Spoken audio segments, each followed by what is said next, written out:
নমস্কার। প্রযুক্তার বৃহত্তর পরিবারে আপনাদের সকলকে স্বাগত। প্রতি বছরের ন্যায় এবারেও আমরা চলে এসেছি দুর্গোৎসব আপনাদের সামনে তুলে ধরতে। আমরা এই মুহূর্তে রয়েছি হিন্দুস্থান পার্ক সার্বজনীনে। 2025 সালে দক্ষিণ কলকাতার অন্যতম সেরা মণ্ডপগুলির মধ্যে এটি একটি। আপনারা যারা গড়িয়াহাটে রয়েছেন তারা কিন্তু এই মণ্ডপটি দেখতে ভুলবেন না। আপনারা যদি মেট্রো স্টেশনে আসেন তো কালীঘাটে নামবেন, কালীঘাট নেমে গড়িয়াহাটগামী যে কোনো বাস বা অটোতে চলে আসবেন হিন্দুস্থান পার্ক। আপনাদের বাস স্টপ বা অটো স্টপকে যদি আপনি বাসন্তী দেবী কলেজ বলেন, সেখানে আপনাকে নামিয়ে দেবে এবং তার উল্টো দিকের রাস্তা দিয়েই সোজা ঢুকে আসলে আপনি পেয়ে যাবেন হিন্দুস্থান পার্ক সার্বজনীনের দুর্গোৎসব। প্রতিমায় অভিনবত্ব চোখে পড়ার মতো।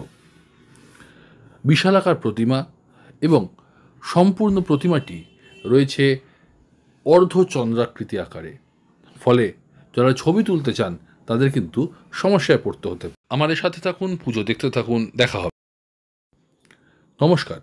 প্রযুক্তার বৃহত্তর পরিবারে আপনাদের সকলকে স্বাগত। প্রতি বছরের ন্যায় এবারেও আমরা চলে এসেছি দুর্গোৎসব আপনাদের সামনে তুলে ধরতে। আমরা এই মুহূর্তে রয়েছি হিন্দুস্থান পার্ক সার্বজনীনে। 2025 সালে দক্ষিণ কলকাতার অন্যতম সেরা মণ্ডপগুলির মধ্যে এটি একটি। আপনারা যারা গড়িয়াহাটে রয়েছেন তারা কিন্তু এই মণ্ডপটি দেখতে ভুলবেন না। আপনারা যদি মেট্রো স্টেশনে আসেন তো কালীঘাটে নামবেন, কালীঘাট নেমে গড়িয়াহাটগামী যে কোনো বাস বা অটোতে চলে আসবেন হিন্দুস্থান পার্ক। আপনাদের বাস স্টপ বা অটো স্টপকে যদি আপনি বাসন্তী দেবী কলেজ বলেন, সেখানে আপনাকে নামিয়ে দেবে এবং তার উল্টো দিকের রাস্তা দিয়েই সোজা ঢুকে আসলে আপনি পেয়ে যাবেন হিন্দুস্থান পার্ক সার্বজনীনের দুর্গোৎসব। প্রতিমায় অভিনবত্ব চোখে পড়ার মতো।